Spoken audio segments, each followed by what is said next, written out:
Welcome to the BamaInsider.com live talk of champions. Tonight on the line, I got Andrew Bone, our recruiting analyst who does a fantastic job. A big weekend in Tuscaloosa as there was a ton of guys in town. We're going to recap all the action, and if you're still looking for your spring game fix, head on over to BamaInsider.com. Tony Mccullough has you covered. 10 thoughts from A-Day. We got a ton of A-Day action on BamaInsider.com. A lot to recap on the show, and we'll bring him in now. Andrew Bone, who's been busy. Let's bring him in now. Got him here. Here we go. What's up, Bone? How you been, man?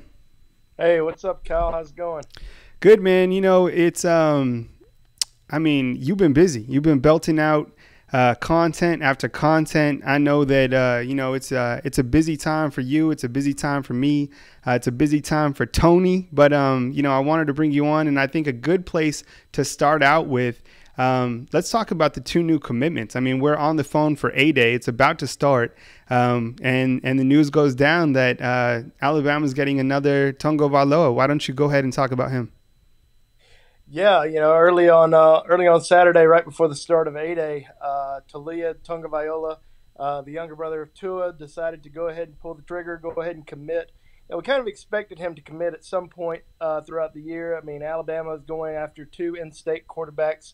Just recently picked up a commitment from Paul Tyson out of Hewitt-Trussville, and now get Talia. And he goes by Leah. So, a lot of people keep trying to figure out how to pronounce Talia. You can just call him Leah. Just Leah Tungavailoa. I'll probably have to do that. He's a terrific athlete. He's one of the top quarterback prospects. Not only in the state of Alabama, but in the entire Southeast. He had more than 3,800 yards passing as a junior last year at Thompson High School. Really like him a lot. He's got a lot of leadership qualities. And I think he's going to be a big boost for Alabama in this recruiting class. Not only himself being a commitment and his future, but being a big-time recruiter for Alabama. I think he's really going to help Alabama's recruiting class a lot.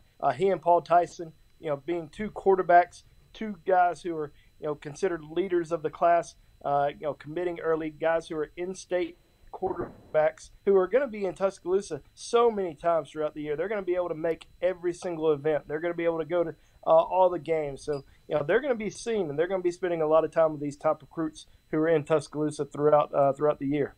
Thank you for joining us tonight on the Talk of Champions live stream on YouTube. Be sure and follow our YouTube channel, subscribe. And, of course, all our coverage and all our premium information is back on BamaInsider.com. I'm alongside Andrew Bone. My name is Kyle Henderson, along with Tony Mccullough, who make up the staff at BamaInsider.com, part of the Rivals.com network.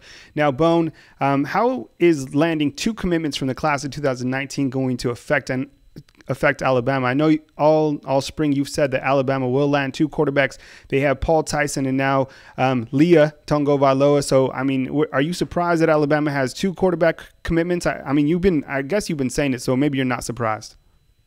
Well, it's kind of different just because we've never really seen Alabama take two quarterbacks this early in the recruiting process. They tend to wait until the summer, let these guys come in, throw for the coaches, the offensive coordinator, now the quarterback's coach. And it gets Saban a good chance to see these guys, but they know everything there is to know about Leah and Paul Tyson. They've been scouting these guys for 2 years. They've been watching them. They know everything about them. They know their families. So it was an easy decision to get these guys on board. So not really a big surprise. I kind of expected these guys to commit early. Really surprised though by the offensive lineman Tanner Bowles out of Kentucky. Kind of a out of nowhere commitment. We had him as one of our offensive line targets on our recruiting board on BamaInsider.com a few months ago, but we hadn't really talked about him a lot. And he had visited Alabama a few times. We knew a little bit about him, but not a whole lot. Big kid out of Kentucky, 6'5", right at about 275, 280 pounds. He can do a lot of different things. He can play tackle. He can move inside to guard. He could possibly even play center. I think he's best suited to play guard at the next level. He made a commitment on Saturday to Alabama, then on Sunday decided to go ahead and let that decision be known. Alabama plans on taking 5 offensive linemen in this year's class. He gets on board. Tanner Bowles gets on board along with Pierce Quick, who's been committed to Alabama for more than a year. So you still have some big names that are still out there. As I mentioned, Alabama plans on signing 5 guys. There's 2 guys in the state of Alabama that they want to sign. Amari Knight out of Thompson High School, who I think could pull the trigger at any day. I think he's getting pretty close to announcing a decision. Also, Clay Webb, the #1 player in the state of Alabama out of Oxford High School. We've talked about him so many times. Everybody knows who he is. #1 player in the state of Alabama. 5-star recruit. He plans on waiting a while to make a decision. So we'll see if he waits until December to decide, but definitely can see Amari Knight pulling the trigger here pretty soon. Now, Bone, I want to bring up right now on the screen, this is Alabama's complete recruiting class. Can you talk about Shane Lee, the linebacker out of Baltimore, and then also Christian Williams, who's a defensive back from Daphne, Alabama? Yeah, Shane Lee, another one of those surprise commitments. You knew about him. You knew he had an offer from Alabama. He's from St. Francis, which is the same high school as Iabi Anoma, the 5-star defensive end who signed with Alabama in 2018. But Shane Lee, a big, thick inside linebacker, 6 feet tall, 240 pounds. Alabama probably wants him to get a little bit, lose a little bit of weight, maybe get down to 235, 230. Kind of like what we saw in Reggie Ragland and Reuben Foster, guys who maybe came in a little heavy and then eventually got shed some weight and can move really well at that inside linebacker position. That's kind of what I see out of Shane Lee moving forward. But huge get for them. He's considered one of the top inside linebacker prospects in the country. Visited Alabama 2 weekends ago. Decided that it was time to go ahead and commit. And we had heard early on that Penn State was the favorite for him, so that was a big loss for the Nittany Lions. Then Christian Williams, in-state defensive back from Daphne High School. Big kid, 6'2", about 185 pounds. Can play a number of positions in the defensive backfield. We can see him move around from corner to safety, maybe play that star money position. Kind of move around like Minka Fitzpatrick. But a huge pickup, in-state kid, #5 overall player in the state of Alabama. As I mentioned earlier, grew up an Alabama fan, so we weren't really surprised when he committed to the Crimson Tide last week. We're talking with Andrew Bone of BamaInsider.com. You can catch all the coverage on the website, and if you go to the website and you want to check out any of the recruiting articles, and they're going to be premium, but you can sign up for free 30 days. There's actually a promo code that we have on YouTube. The promo code is YouTube, or you could just go and look for our promo code, which is a free 30 days. Let's see. Bone, I think we lost you real quick. So while I bring up Bone, I'll get Bone back here in just a second. But this is the BamaInsider.com YouTube Live. Give me a second while I try to bring Bone back in. Bone, I'm going to call you right back, and let's see if we can get you on, okay? Okay. All right. So we're going to call Bone real quick. Give me a second while I do this. Give me 1 second. I'm going to bring up Bone. Hopefully you can bring him back into the show. Thanks for chatting. Follow us on our YouTube Live. We got Bone back in the business. Hey, you got me. Yeah, we're back with Andrew Bone. I was saying earlier, you can follow us on our YouTube channel, and same with BamaInsider.com. Bone, I wanted you to talk about 2 big-time guys that were in Alabama this past weekend, Darnell Wright and Ismail Shropshire. And if you could talk about, let's see, who do we want to talk about first? Why don't you go ahead and talk, and I'll play up some highlights of. Let's do Shropshire. Who'd you say to mention first? Ismail Shropshire. Ismail Shropshire, the 5-star defensive lineman out of Louisiana. Amet High School, which has been pretty nice to Alabama through the years. Alabama signed Devontae Smith, who caught the game-winning touchdown in the national championship game, out of Amet a few years ago. So Alabama would love to get another big one out of there. And Ismail Shropshire, the 5-star defensive lineman, #1 defensive tackle in the country, obviously a major target for Crimson Tide. Alabama rolled out the red carpet for him on Saturday. Spent a lot of time with the coaching staff, and we'll see what happens there. I'm not ready to say that Alabama's the favorite. It's hard to say who is the favorite. And obviously, LSU is definitely in the mix. He really likes Texas A&M. He took a visit out to College Station and likes it out there.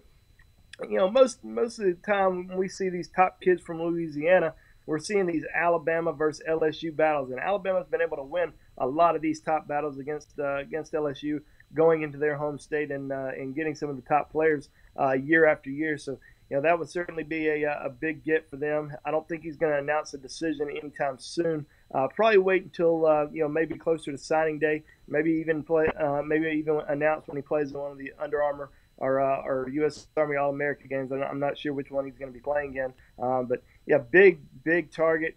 Obviously Alabama was excited to have him on campus instead of him going to LSU spring game, which was the same day.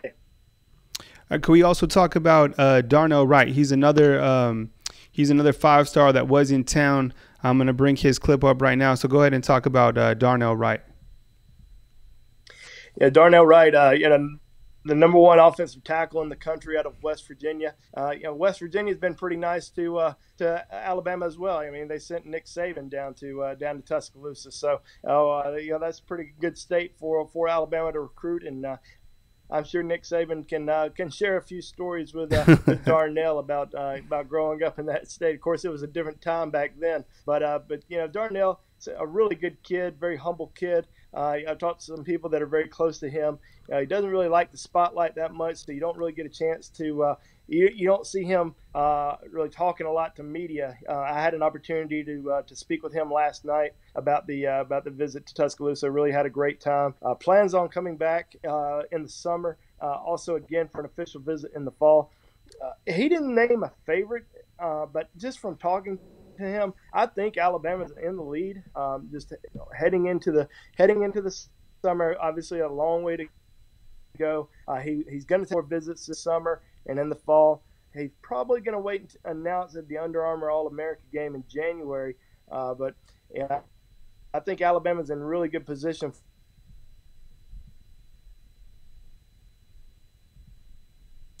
Looks like we could maybe lost Andrew Bone again, so we'll give him a call back. You're listening to the BamaInsider.com live stream on YouTube.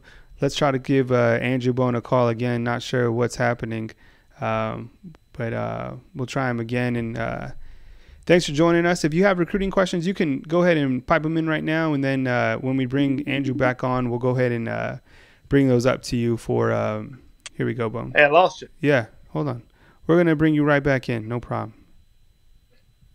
All right. And I'm telling everybody on our live stream, if they have any recruiting questions, to go ahead and post those, and then I'll feed them to you. But we are just wrapping up with Darnell Wright. Wanted to move on with the program. If we could talk about Daxton Hill, Rivals 100 defensive back, was also in town. What's the latest on him?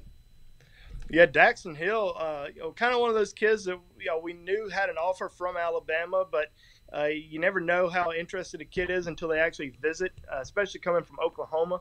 But took an unofficial visit to Alabama on Saturday with his family. They spent a lot of time with Nick Saban. Nick Saban, especially on these big weekends with so many kids in town, you don't really get a chance to spend a lot of time with like a guy like Nick Saban. It's kind of like an introduction and, hey, how you doing? We're going to recruit you, stuff like that. But Daxton Hill was a little different. He got a chance to spend a lot of time with him, speak to him about the program and what they could provide for him at Alabama. I think his family really liked that. It's hard to say where he stands with his recruitment right now, but Alabama certainly made a big impression on him. I would expect him to return back, maybe in the summer or even for an official visit down the road. We're talking with Andrew Bone on the Talk of Champions live stream. This is on YouTube, so be sure and follow us on YouTube. Give us a subscribe, thumbs up. If you like our content, give us an opportunity for your business at BamaInsider.com. Bone, I'm getting hit up with recruiting questions now. How many recruits committed during A-Day? So that was we just had one, right? Leah. Yeah, well, you had Leah that gave his commitment. But what about the silent commits? Yeah, everybody wants to know about these silent commits. They're not silent if you go around telling everybody who they are. There's certainly some guys that are out there that have, and I think have informed the coaching staff that they're going to be heading to Tuscaloosa.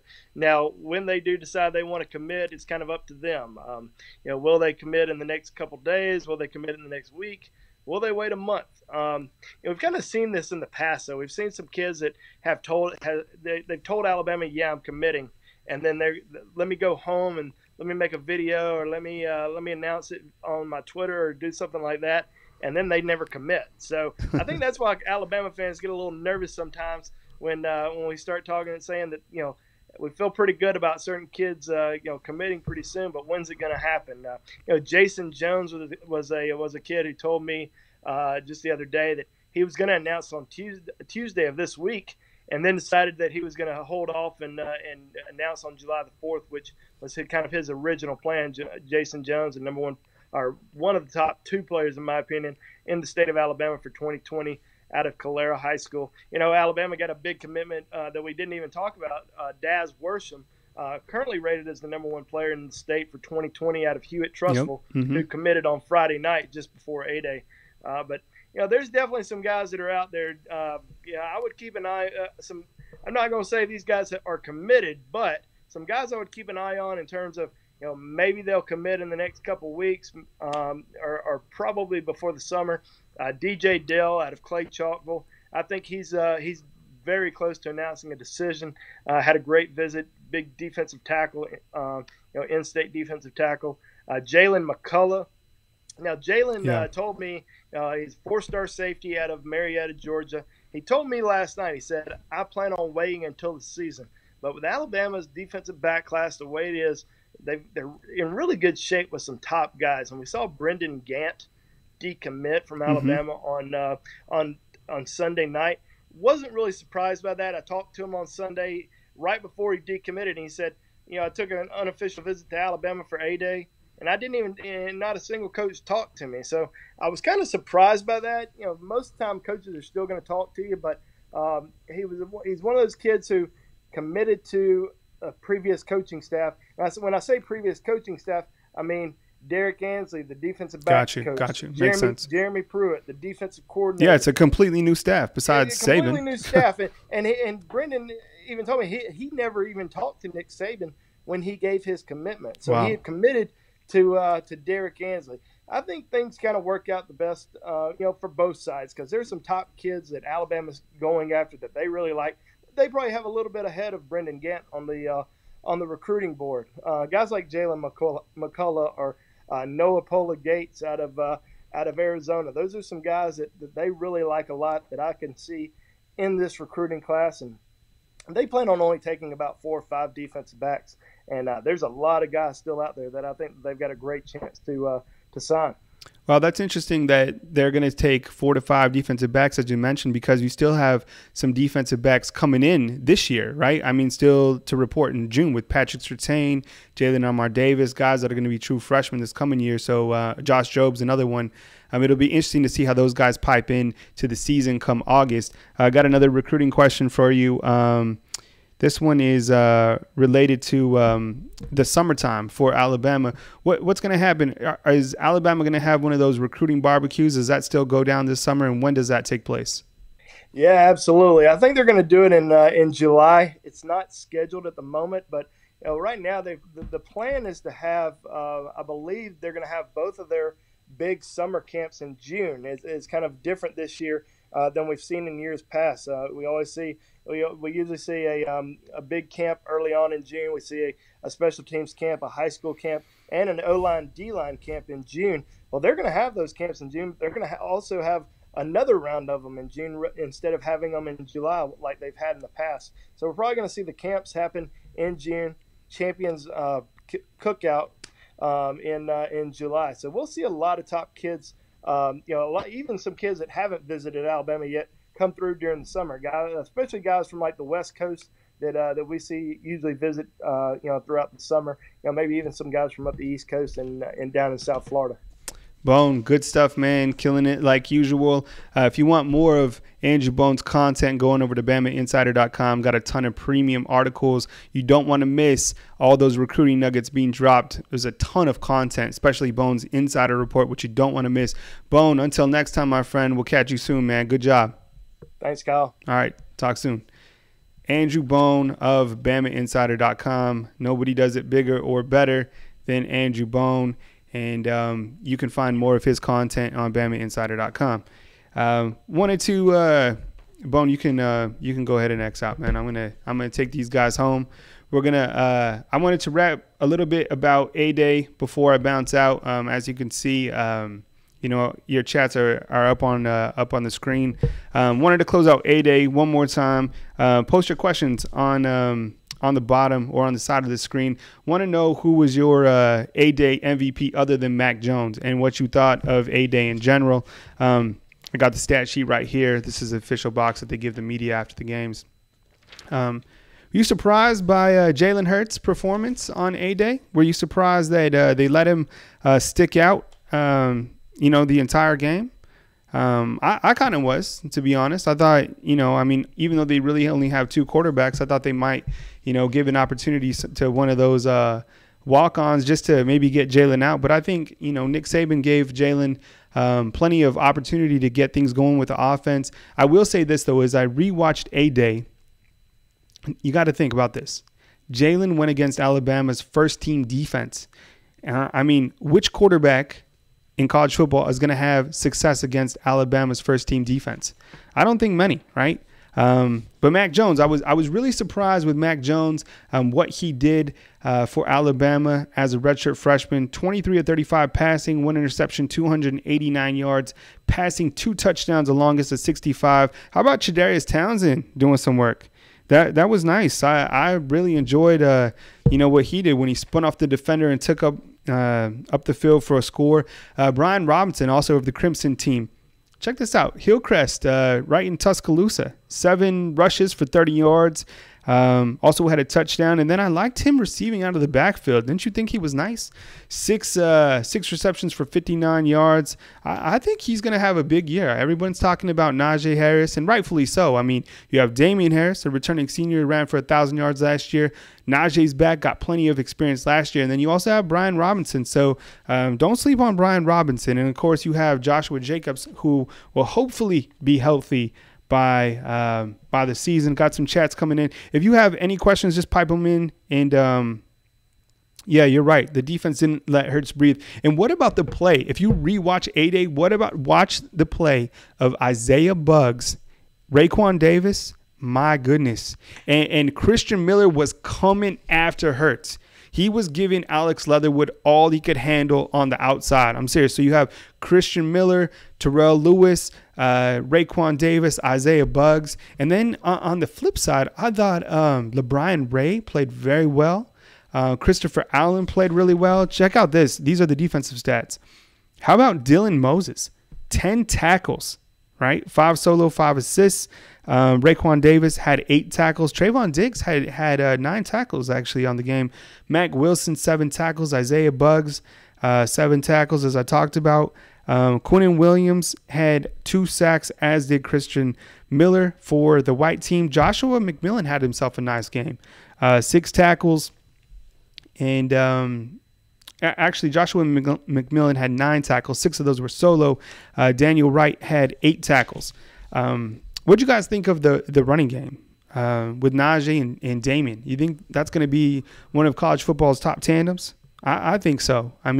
What those guys bring to the game. So Damian's your more seasoned running back, a guy who can do it all. But Najee at 6'2", 230 pounds is a guy who really, he just emulates what Alabama's always had at the running back position. Big, strong running back who can, just power through the game. I'd like to see Najee carry the football 30 times to see what he can do.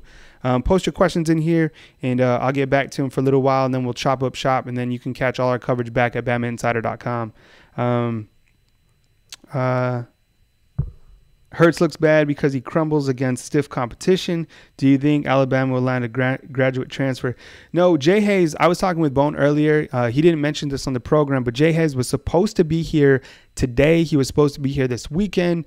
Told Alabama that he was going to be here around 12 today. Never showed up. So I think the ship is probably sailed with Jay Hayes. Not official, but that's kind of what it's looking like. Let's see. Hurts a junior has to be able to avoid that kind of defense. Clemson also have those kind of defensive fronts. You're absolutely right. And so did Auburn, and so did Georgia, the two teams that, really, they ate up Alabama. And that Auburn game, we saw Hurts collapse in that game. We saw him collapse. Now, against Georgia, they pulled him at halftime and put 2 in. Now, tell me this. All right, this is what I want to end the show with, okay? I want to talk about Tua. How much faith do you have in Tua Tagovailoa? I know what he did at the end of the game, but how much have we really seen him play? We saw him play against Vanderbilt. We saw him when he did that ridiculous spin-off play and threw for a touchdown. I think that was to Devontae Smith. We saw him play against Tennessee. He threw that pick 6 and then rebounded and had a fantastic game against the Vols. And then against Georgia, comes back to help Alabama win another national championship. But really, besides that, he doesn't have a lot of experience coming back. He didn't play in A-Day, and he's injured. So how much faith do you have in Tua Tagovailoa? Go ahead and post some comments in here, and I'll get back to you with some comments, and then we'll close out shops. But thanks for following us on the Talk of Champions live stream. My name is Kyle Henderson. I'm the managing editor of BamaInsider.com. You can catch all our coverage on BamaInsider.com, all our content, and thanks for subscribing on YouTube. This is fun. I like posting up the chat on that front side so you guys can see the comments rolling in. If you think Hurts is 26-2, then you smack yourself in the mouth. Yeah, the defense is obviously doing a big job for Jalen, but Jalen, he's been doing his thing. But those are some tough comments. But I see where you're coming from. We always talk about that on Bama Insider. It's like, yeah, he's 26-2 as a starter, but the team around him. Could I potentially be 26-2 at Alabama? I don't know. You got some very good talent surrounding you.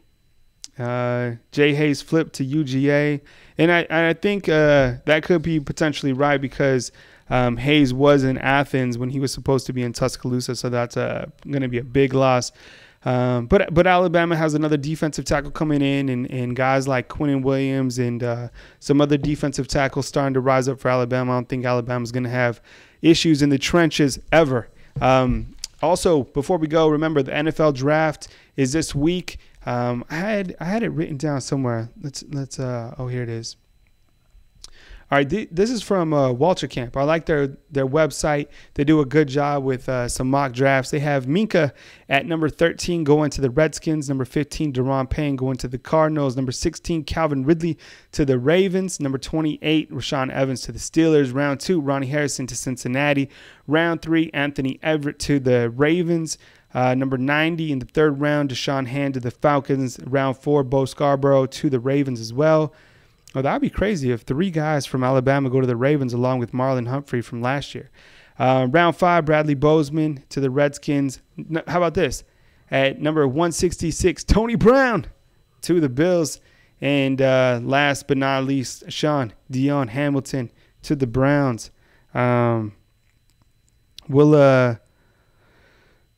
Tua is the quarterback for sure, and hope he gets his finger held. Yeah, no doubt. I think his job to lose going in. I've said before, I thought Hurts would start going into Louisville. I'm not too sure after the performance against the Crimson team, but we're a long way out. There's a lot that can happen up until then, and I'll leave you with this.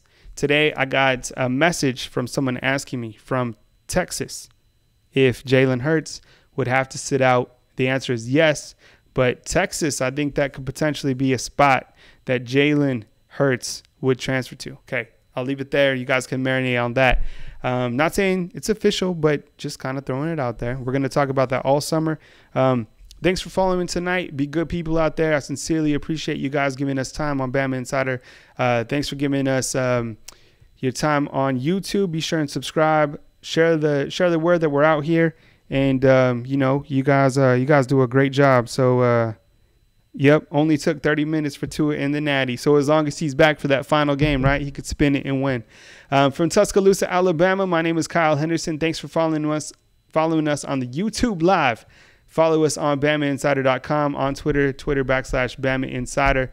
I'm out. Be good, people. Thank you so much for joining us. Until next time. And, of course, wanted to also I keep forgetting to say this, and I'm really sorry, but if you're in the military, we sincerely appreciate everything you do for us, this great country. So thanks again. I'll talk to you soon from Tuscaloosa, Alabama. Catch you next time.